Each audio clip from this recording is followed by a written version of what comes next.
तो चलिए आज शुरू करते हैं उसका अगला भाग। इससे पहले हमने क्षेत्रफल जो एरिया हमारा चैप्टर चल रहा था RS अग्रवाल मैथ का, उसका कुछ भाग करा दिए हैं। आप जाके प्लेलिस्ट चेक कर सकते हैं। अब देखेंगे आगे के क्वेश्चन नंबर है हमारा 101। 100 तक के हमने कंप्लीट करा दिए। क्वेश्चन नंबर 101 या उससे आगे के देखेंगे। एक त्रिभुज के आधार की लंबाई, देखिए क्वेश्चन नंबर 101वां है।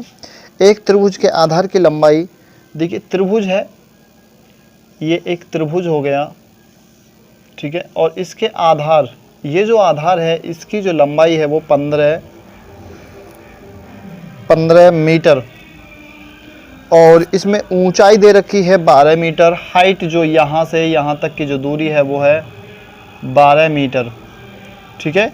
12 मीटर ऊंचाई दे रखी है। एक दूसरे त्रिभुज का क्षेत्रफल इस त्रिभुज के क्षेत्रफल से दुगना है। जो इसका क्षेत्रफल है इससे दुगना है। इसका क्षेत्रफल क्या हो गया, देखिए त्रिभुज का क्षेत्रफल क्या होता है, त्रिभुज का क्षेत्रफल बराबर होता है 1/2 आधार गुणा ऊंचाई, ठीक है।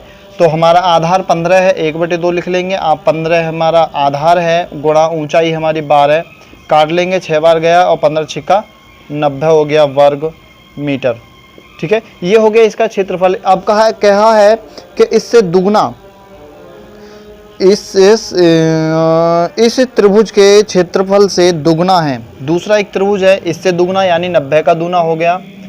90 का दुगना 180 वर्ग मीटर, ठीक है। एक क्षेत्रफल हो गया दूसरे त्रिभुज का, वो है हमारा 180 वर्ग मीटर।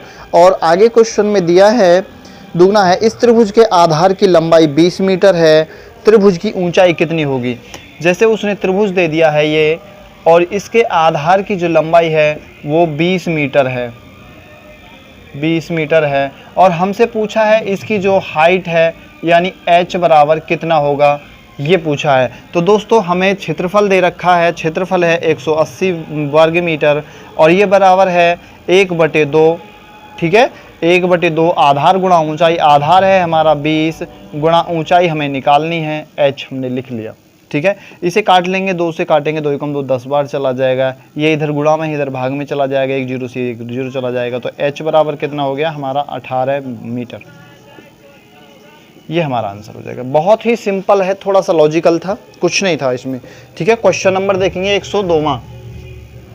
थोड़ा देखिए दोस्तों, फंक्शन है, थोड़ा सा डीजे वीजे बज रहे हैं पड़ोस में, शायद हो सकता है आवाज़ में आपको थोड़ी डिस्टरबेंस हो, लेकिन मुझे उम्मीद है कि आप इस बात को समझेंगे और मैनेज भी करेंगे, ठीक है। 102 नंबर का क्वेश्चन है। किसी समांतर चतुर्भुज की एक भुजा, देखिए समांतर चतुर्भुज है, कोई समांतर इस प्रकार का कोई समांतर चतुर्भुज है, और इसकी एक भुजा, समांतर का मतलब होता है आमने सामने की भुजाएं समान होती हैं।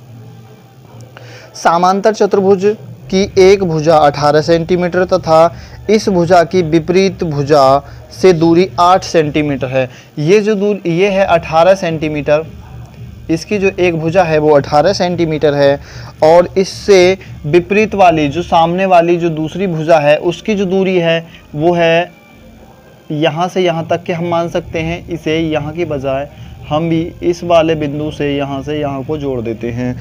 और ये जो दूरी है विपरीत भुजा की जो दूरी है वो है 8 सेंटीमीटर, यानी इतनी दूरी कितनी है 8 सेंटीमीटर की है। यहाँ से यहाँ तक की दूरी कितनी है 8 सेंटीमीटर। और इसमें देखिए दोस्तों समांतर चतुर्भुज का क्षेत्रफल कितना होगा ये पूछा गया है। जब हमें देखिए दोस्तों आधार दे रखा है और ऊंचाई दे रखी है, तो हमें क्षेत्रफल तो आराम से निकाल सकते हैं ना, बिल्कुल आराम से निकाल सकते हैं। तो त्रिभुज का क्षेत्रफल होता है, सॉरी त्रिभुज नहीं चतुर्भुज है ये, इसका क्षेत्रफल क्या हो गया आधार गुणा ऊंचाई, ठीक है। समांतर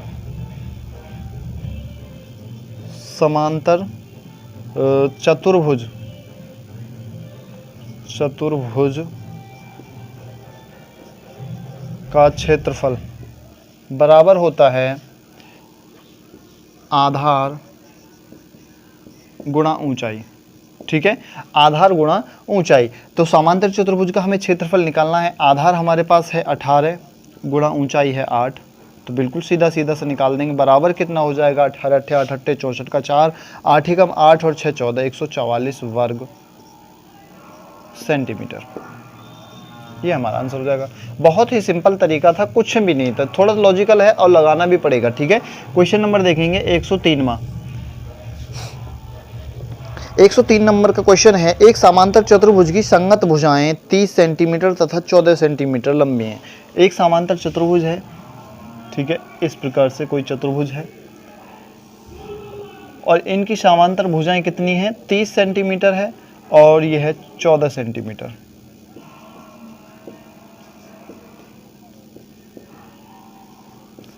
दोनों भुजाएं दे रखी हैं तथा इन भुजाओं के शीर्षों को मिलाने वाले विकर्ण की लंबाई 40 मीटर है। मीटर में, सॉरी यार दोस्तों, मीटर में है ये, मीटर।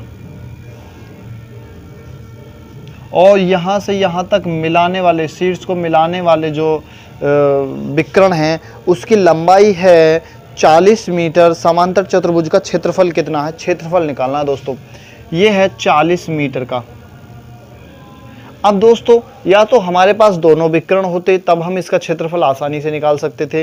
अब हमारे पास देखिए आधार है और दूसरी भुजा है और हमें विकर्ण दे रखा है। अगर हम इसको अपने अलग टॉपिक से सॉल्व करें तो देखिए इसमें क्या कर सकते हैं। मान लेते हैं ये ए है, ये बी है और ये सी है और ये डी है। ठीक है, हमने चारों कोण ही मान लिए। अब अगर हम यहाँ से इसको, इस भुजा को यहाँ से यहाँ के लिए मिला दें और ए बी सी एक त्रिभुज बन जाएगा। ए बी सी आप यहाँ से देख रहे होंगे, एक त्रिभुज हो जाएगा A B C. A B C एक ए बी सी एक त्रिभुज है, ठीक है। और इतना जितना ये क्षेत्रफल होगा उतना ही ये क्षेत्रफल होगा, क्योंकि त्रिभुज को इस विकर्ण ने त्रिभुज के दो भाग कर दिए हैं और दोनों भाग आपस में बराबर भी हैं। जितना क्षेत्रफल इसका होगा इतना उसका ऊपर लेगा होगा। तो हम सबसे पहले इस त्रिभुज का क्षेत्रफल निकाल लेते हैं और उसकी 2 से गुणा कर देंगे तो हमारा पूरा का क्षेत्रफल निकल आएगा। देखिए कैसे, हमारे पास एक भुजा है, जब हमारे लिए तीनों भुजाएं दे रखी हों तो हम मास्टर फॉर्मूले का इस्तेमाल करेंगे, एस वाले का। ठीक है, तो सबसे पहले एस निकालेंगे। एस क्या होता है, हमारा तीनों भुजाओं को जोड़ते हैं और 2 से भाग कर देते हैं। जैसे 30 और 40 70 और 14 हो गया हमारा 84। ठीक है, एस बराबर क्या हो गया, 84। जोड़ लेते हैं, 30 + 40 + 14 बटे 2। ये हो गया हमारा, कितना हो गया 84। 84 का आधा करेंगे तो हो जाएगा 42। एस की वैल्यू हमारे पास 42 आ चुकी है। और इसका जो फॉर्मूला होता है वो होता है हमारा अंडर रूट में एस माइनस ए, ठीक है, और एस माइनस बी और एस माइनस सी। सी यहाँ पे कोई हो, ये हमारा ये भुजा, ये भी, इस भुजा को ए मान सकते हैं। ये भुजा ए होगी, ये बी होगी, ये सी होगी। ठीक है, ये वाली छोटे में मान लेते हैं। तो हम सबसे पहले एस की वैल्यू हमारे पास 42 है, 42 यहाँ पे लिख लेंगे। फिर एस में से ए घटाएंगे, एस में से ए हमने ये भुजा मानी थी 30 घटाएंगे, 42 में से 30 जाएगा, 42 हमारा एस है, एस में से 30 जाएगा तो कितना बचेगा, सॉरी ये गुणा का चिन्ह है यहाँ पे, 42 में से 30 जाएगा तो 12 बचेगा। फिर गुणा का चिन्ह है, फिर एस में से बी जाएगा, बी हमने ये माना था तो 14 जाएगा, 42 में से 14 जाएगा तो 28 बचेगा गुणा, और एस यानी 42 में से सी जाएगा यानी 40 जाएगा तो कितना बचेगा, 2 बचेगा। और ये सब है हमारा अंडर रूट में। अब देखिए 42 के फैक्टर कर लेंगे क्योंकि रूट से बाहर निकालना है, तो 42 के फैक्टर कर लेंगे सबसे पहले। तो 42 का क्या हो जाएगा, 14 या 42 हो गया, तो 7 गुणा 2 गुणा 3, 3 दूनी 6, 7 42 हो गया। अब देखिए 12 के फैक्टर करेंगे तो 12 के क्या हो जाएगा, 2 दूनी 4 तिया 12। ठीक है, ये 12 का फैक्टर हो गया। 28 का करेंगे तो गुणा का चिन्ह लगाते हैं, 2 14 बचा, फिर 2 से 7 बचा, गुणा 7। ठीक है, अब बाद में गुणा 2 बचा। अब देखिए कौन कौन से मैच खा रहे हैं उन्हें निकाल लेते हैं एक साथ। सबसे पहले हम 2 का एक ये जोड़ा है, 2 का एक ये जोड़ा है। हमने सबसे पहले 2 का एक जोड़ा, हम थोड़ा सा शायद दिख रहा होगा, मुझे उम्मीद है। ठीक है, अब जिसमें से जोड़ा निकाल लेंगे। देखिए 1 2 का जोड़ा हो गया, गुणा, फिर 2 का एक जोड़ा हो गया, ये 2 हो गए। इसके बाद में देखिए एक 3 का जोड़ा ये बन रहा है, गुणा 3, एक 2 का जोड़ा ये बन रहा है और एक 7 का जोड़ा ये बन रहा है, तो गुणा 3 का बन गया, एक 2 का बन गया और एक 7 का बन गया। अब देखिए 2 दूनी 4 तिया 12, दूनी 24, 24 सत्ते जितना हो गया, 7 दूनी 14 और 14 तिया 42, 42 दूनी 84, 84 दूनी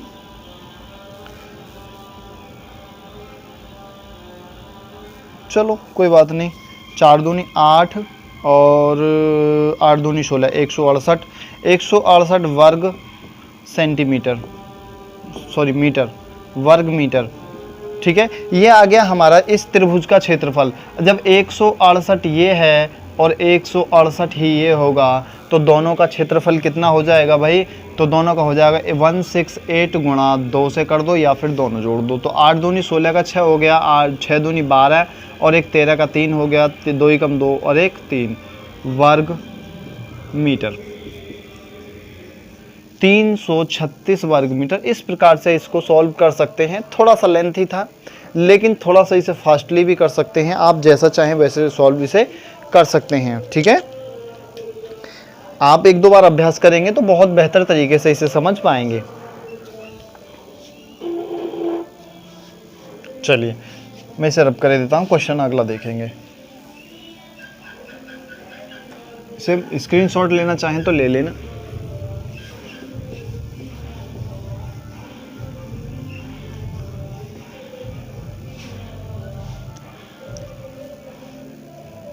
चौथा क्वेश्चन देखेंगे 104वां।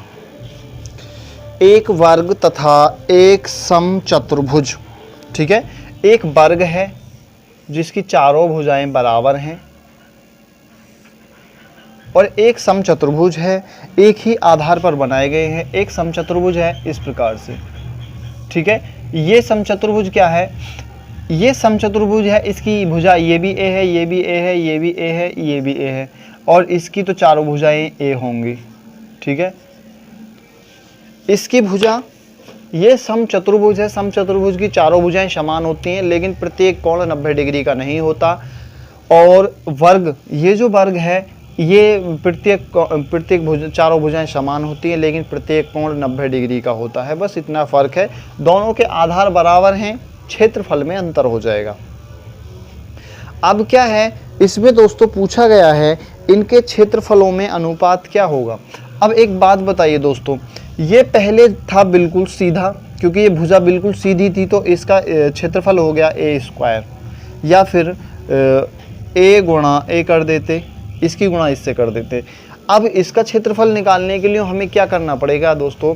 आधार गुणा ऊंचाई करनी पड़ेगी। इसका क्षेत्रफल भी ऐसे नहीं निकाल सकते कि इसकी गुणा इससे कर दी, नहीं, ये थोड़ी तिरछी भुजा है। अगर इसकी हाइट सीधी होती है तो इसका जो हाइट होगी वो एच जो होगा वो बिल्कुल सीधा होगा। हमें एच की ज़रूरत है, सीधे तिक हाई की यानी ऊंचाई की ज़रूरत है, और हम आधार की गुणा ऊंचाई से कर दे तो हमारा क्षेत्रफल निकल आएगा। तो क्या होगा, देखिए पहले ए थी तो ज़्यादा थी, अब ए थोड़ा तिरछा हो गया है तो क्या हो गया, उसका क्षेत्रफल थोड़ा कम हो जाएगा। आप समझेंगे कि हमेशा वर्ग या आयत, आप मान के चलिए किसी आयत पे समांतर चतुर्भुज बनाया जाता है उसी आधार पे, तो उसका क्षेत्रफल हमेशा कम होगा। इसी प्रकार वर्ग पे कोई समचतुर्भुज बनाया जाता है तो उसका क्षेत्रफल हमेशा कम होगा। ये यहीं से ए का ऊपरला कोना को धक्का दे दिया है तो थोड़ा सा ये त्रिभुज जो है चतुर्भुज चेंज हो गया। तो देखिए इसमें क्या होगा, इसके क्षेत्रफल से थोड़ा सा ये ज़्यादा होगा। इसमें अनुपात 1:2 का नहीं होगा, 1-2-3 का नहीं होगा, कुछ नहीं होने का है। अब हम इसे सॉल्व नहीं कर सकते लेकिन थोड़ा सा इसे हम लॉजिकल तरीके से समझ सकते हैं कि इसका क्षेत्रफल इससे समचतुर्भुज का क्षेत्रफल वर्ग से कम होता है थोड़ा सा। तो इसमें एक ऑप्शन है बाद में, डी है, 1 से बड़ा यानी 1 अनुपात से थोड़ा सा बड़ा होगा।